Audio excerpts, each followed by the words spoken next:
Assalamu alaikum wa rahmatullahi wa barakatuh. Dear students, as I have completed a part of your reproduction or regeneration chapter, then we are going to the second part of it.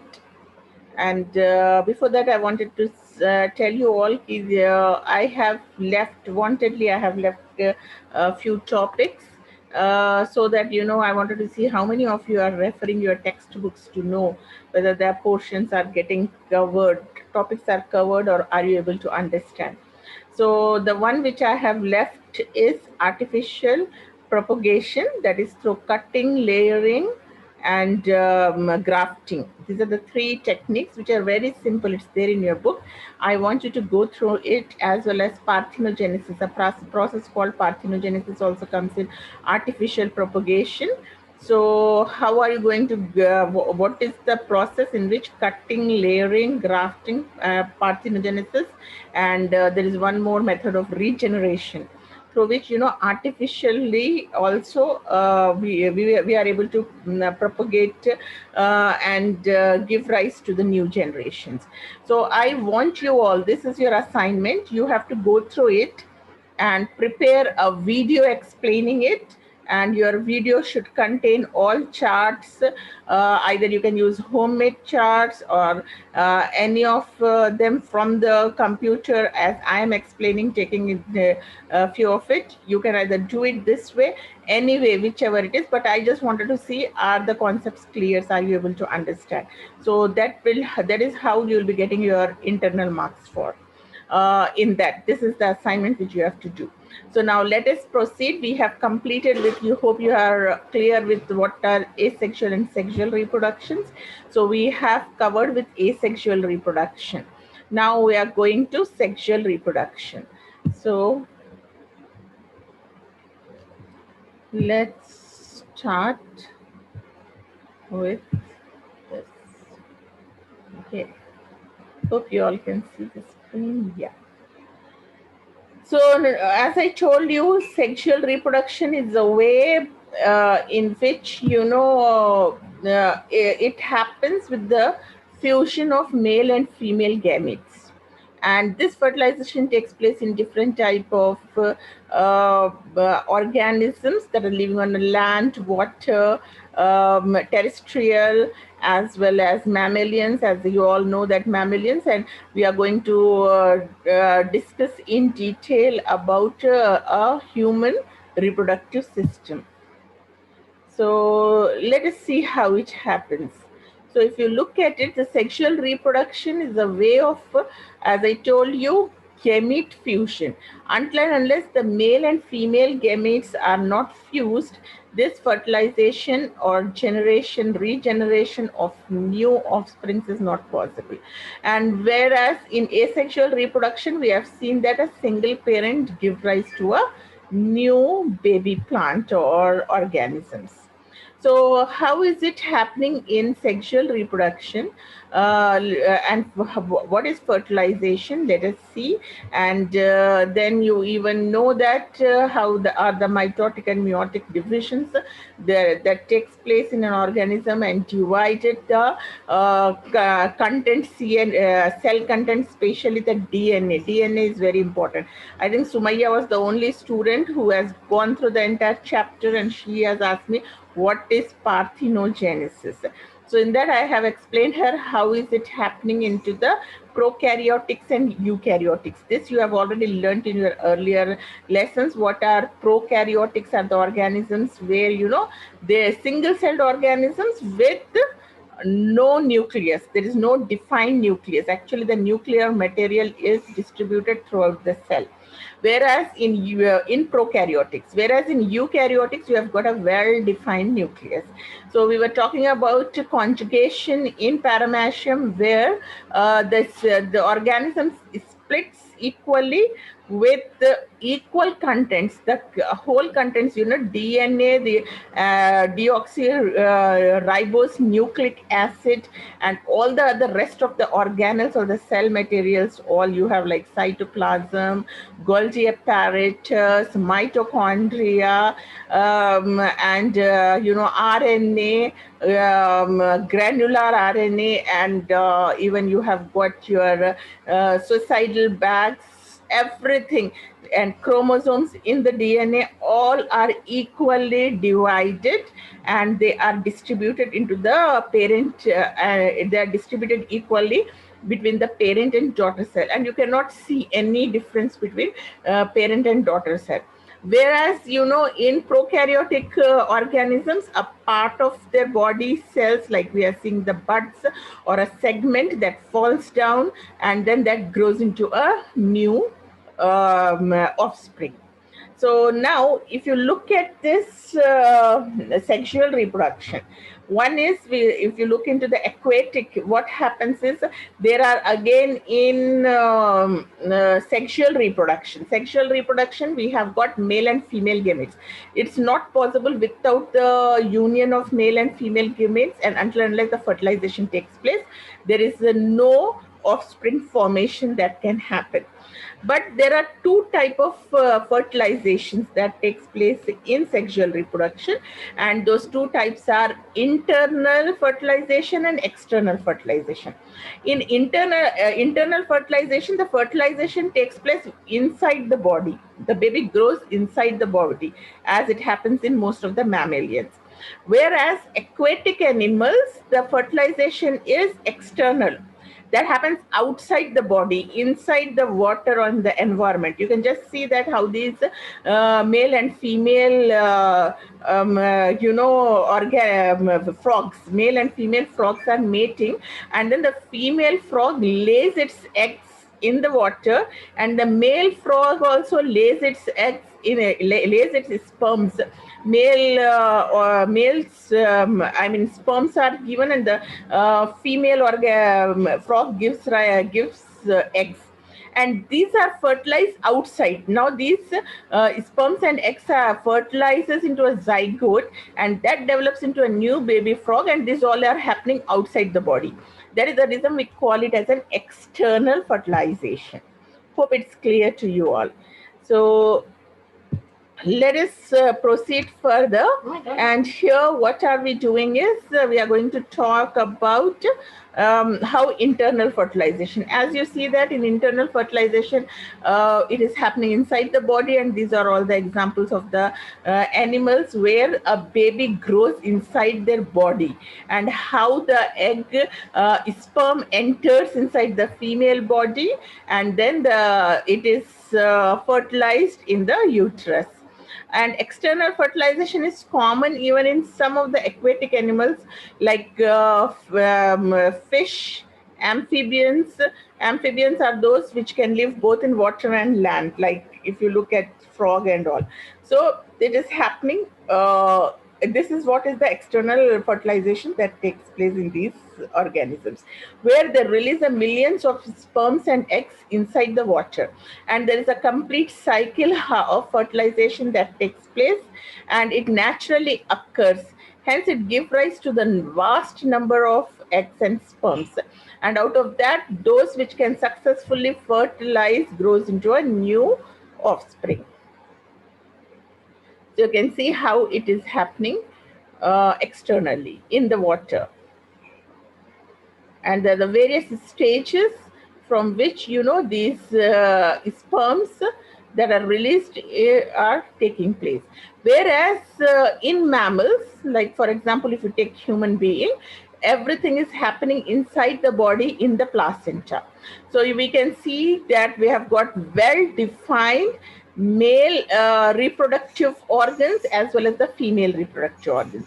We'll see them in detail about the differences between male and female reproductive organs and how it works in reproducing new offsprings. Offsprings are nothing but the next generation of babies, new babies that are formed are called offsprings. So let's see how the male reproductive system functions in the human body. So if you look at this male reproductive system, it consists of a pair of testes, and these testes are connected by epididymis. You can see all this in the figure. And then there is a sperm duct, urethra, prostate gland, Cowper's gland, seminal vesicles, and how do they all function. So all these parts are, these two testes are located in and out pocketing of the body wall called the scrotum. So they are being covered by a layer called scrotum into which these testes are located. See, this is scrotum, you can see. And how is sperms being formed and released from the testis? You can see that male reproductive cells, the sperms that are produced in very large number, they are produced in millions in a series, and small highly coiled tubes are there in which these testes are there. But out of this millions of sperms that are released, only one or two succeed to reach the ovum for fertilization. The rest all of the sperms die. Then you can see that these sperms are produced in large, they are in billions, as I told you, and how they are being formed from the testicles into the sperm, and through this duct, it's released from the seminal duct into the ovary. I mean, reaches the ovary. So the sperm cells moves out from the testes to outside through epididymis, vas deferens, and urethra.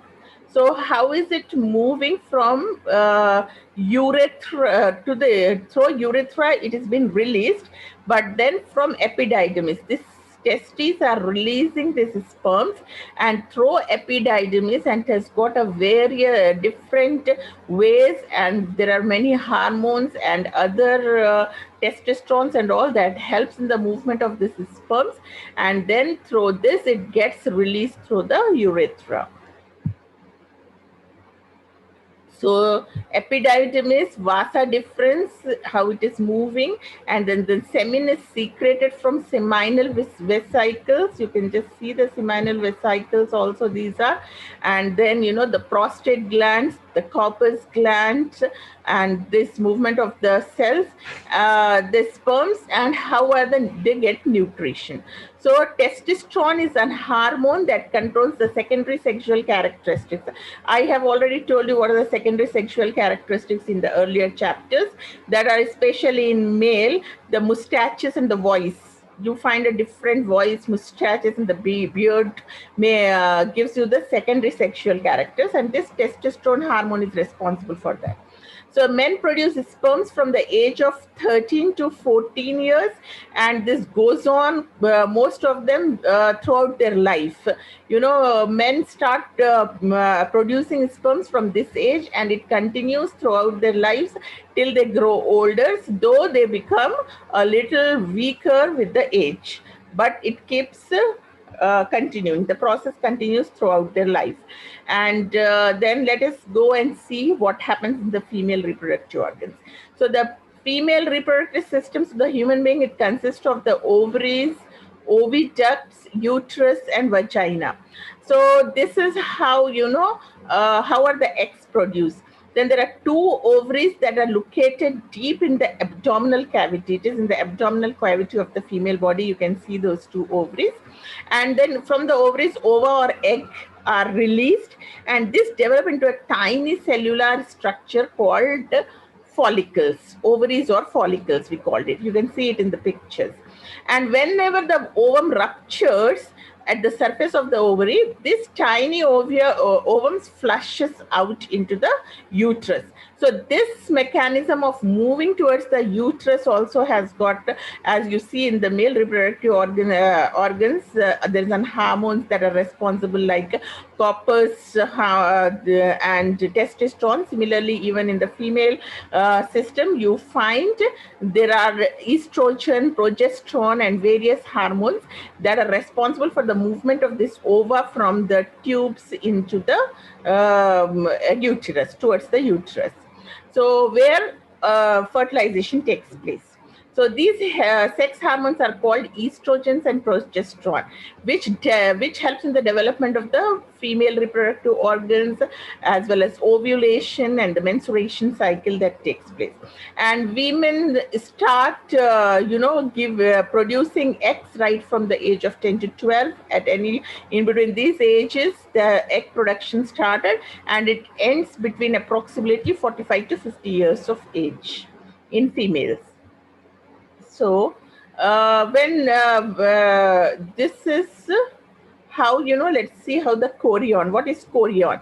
This chorion is called as an outermost membrane that surrounds the embryo.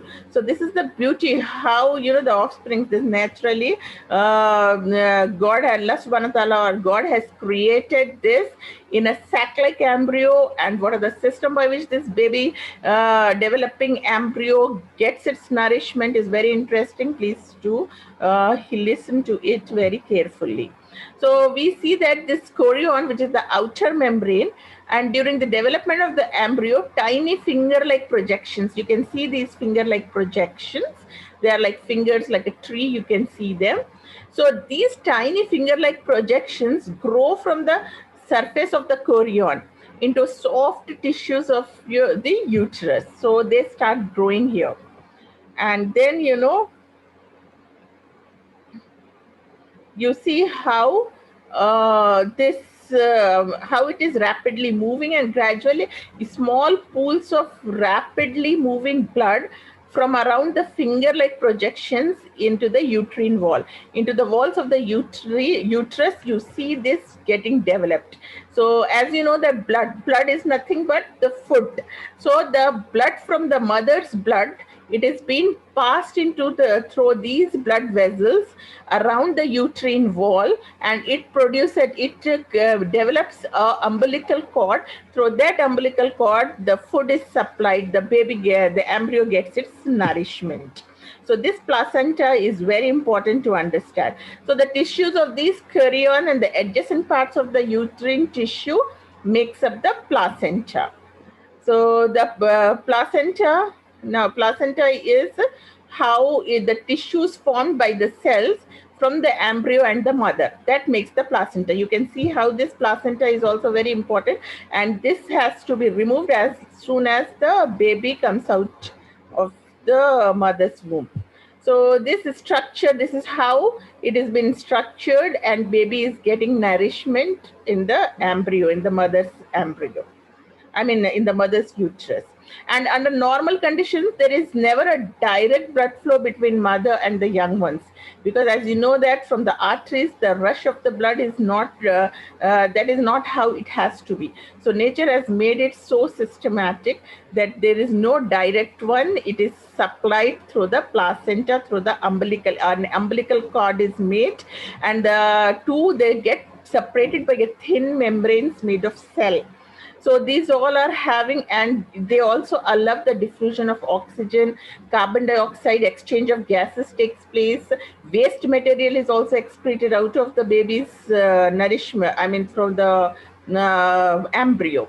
And what is amnion? Again, amnion is also, see how an amnion is filled of the amniotic fluid. You can see this.